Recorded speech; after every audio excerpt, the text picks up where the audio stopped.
Dr. Danielle Ward here, and coming with you on this video about rank lists. We are officially less than a week away from fourth year medical students submitting their rank list for the match that is less than a month away.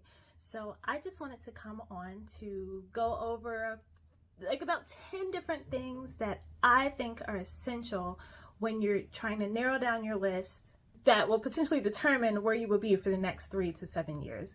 So this is my list of things I think you should look for when you are making your final rank list.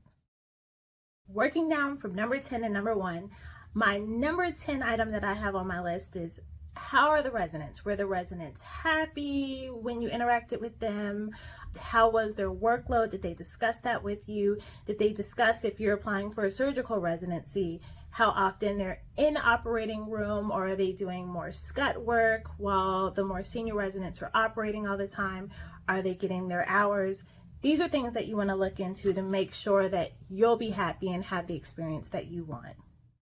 Number 9 is it a workhorse environment or a learning environment? And what I mean by that is it a program where most of the residents are just running the hospital? The focus really isn't on their learning. Or is it one where it's structured on learning? They feel that they can ask the attendings, their program director, anyone for help and advice, and it's not just figure it out on your own. I remember my original intern year, it was more of a figure it out environment where sometimes you would be afraid to ask questions because they'd figure it out. Whereas now I'm in a program where I'm not afraid to ask questions. We're very much helpful towards each other. So you want to make sure that learning is a priority for you, that you're not just there to keep the hospital running, make money for the hospital, because at the end of the day, residency is your learning experience. Number 8 on my list is what is the salary and what is the cost of living in that environment? I do find that programs that might have a higher salary tend to work you crazily, whereas if they have a slightly lower salary, you have more of a lifestyle where you're flexible to do other things. Salary isn't the most important thing, but as a resident physician, you will get paid anywhere from $40,000 and up. It is low, and if you're living in a place like I am, like Miami, it can be extremely hard when you factor in housing and such. So ask about the salary and the cost of living. Factor that in. Will you be able to afford moving there? And especially for my fourth year medical students, there's going to be a gap where you don't have any income until after orientation that first month. So you are living off whatever you have until sometimes August, September. You want to make sure that you can afford to move, because moving's expensive, that you can afford to eat and support yourself, and that you can afford to actually have a little money to do things outside of work, like go to the movies or go to a restaurant every now and then. So salary and cost of living, that's another thing to factor in when you are making your rank list. For 7, and this was a personal for me, I like programs that give the opportunity to pursue personal interests. Are you interested in global opportunities, like doing rotations out of the country? Does your program offer that? Or are you interested in research or other things? How does that relate to you, and how can that factor in? 6 I have is moonlighting okay? As a resident, you are not going to get paid a lot of money. And sometimes you might need to offset that money if you're a parent like myself, or you have a family or other responsibilities. You might need money to offset that. And so if it's a program that allows you enough flexibility to work your average 80 hours a week but still make money on the side, that can be a huge plus in your satisfaction with personal life, satisfaction with being in the program overall. So if that's something important to you, that's something to factor in. Do they allow moonlighting and opportunities for you to make extra money? And whether that moonlighting is in-house in the hospital you're at, or if you have opportunities to go elsewhere, that's another consideration in making your rank list. A 5th thing to consider are, what are the hospital locations and rotations? There are some programs where you will strictly just be in maybe 1 or 2 hospitals the entire time you're in your training. For me, even in my previous program, it was a consortium of sorts where it was 10 hospitals. So every year you would rotate around 4 different hospitals? Do you want to travel a lot, or do you want to stay in one general area is an important consideration, because this affects whether you find your housing in a more central area, or if you could just get one place, or if you have to be away from your home for a few months out of the year. Like, I know in my current program, I will have to be 3 hours away for 3 months at some point in my training. So that's something to consider. Are you okay with being away, or do you need to be more grounded in your residency? That should help you make your rank list. Number 4 is reimbursements. I find this super important. When you are in residency, one thing that you will absolutely have to do is take your Step 3 Level 3 board exam. Does your program reimburse for this, or do they expect you to pay this out of pocket? This is required to get your license. This is required to graduate, but not all programs pay for this. Also, ACLS, BLS certifications, ATLS, which is the Advanced Trauma Life Support.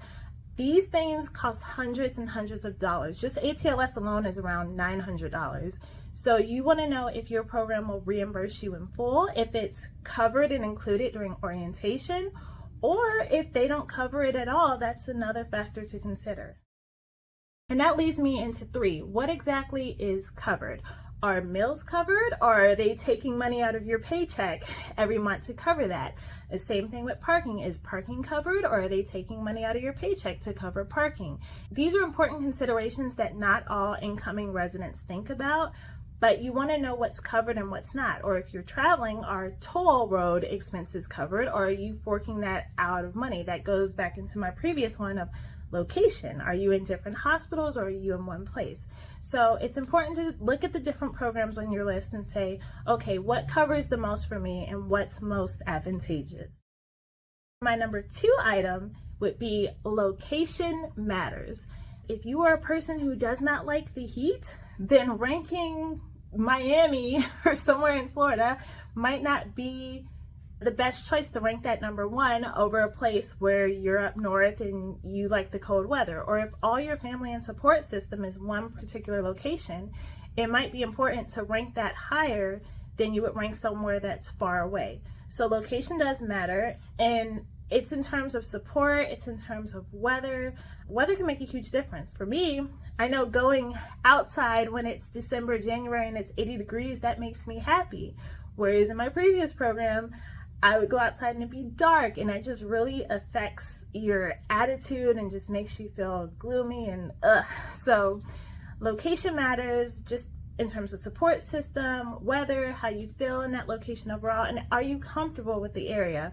I live in a largely Spanish-speaking area, so that'd be something to consider when you're looking at different programs. Is what is the patient population? Will you need to speak another language on a daily? Location matters is number 2 on the list, just because that's very important. And then finally, number 1 is do not rank it if you hate it.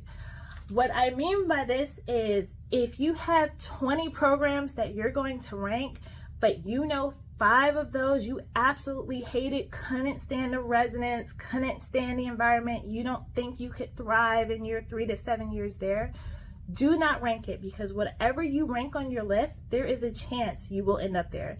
And I have encountered so many people. I've graduated from medical school almost 5 years ago, so I see this every year. People will put something very last on their list. They end up there and they are absolutely miserable, crying, trying to switch out.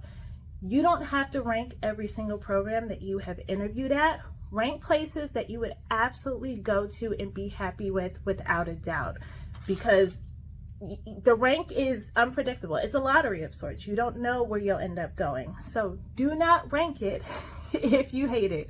I cannot stress that enough. Where do you want to be? Decide where you want to be, where you think you would thrive when you take in all these factors that I just discussed. And that should be a part of ranking. It shouldn't be whether you got love letters from a program, because like I've said before in my match story, these programs will lie to you because they want to fill their spots as well. Where do you want to be? If you hate it, do not rank it.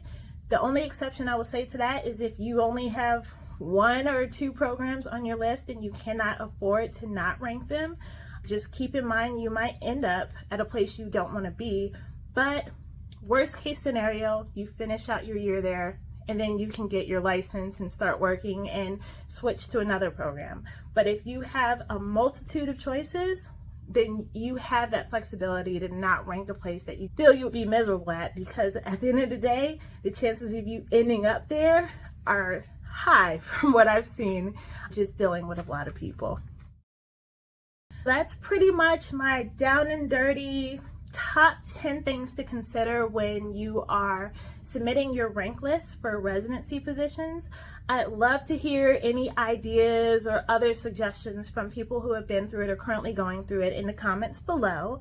And if you have any questions, you can always feel free to reach out to me. Good luck to all the fourth year medical students and graduates and anyone who's submitting their rank list this coming week, and to anyone who will be in the match. I'm rooting for you guys. I hope you all match and get the place where you want to be. But for now, I'm gonna let you go, but if you like what you see, please hit that subscribe button and let me know if there are any other topics you want me to cover, because I'd be happy to. Everybody have a great day and thank you for watching.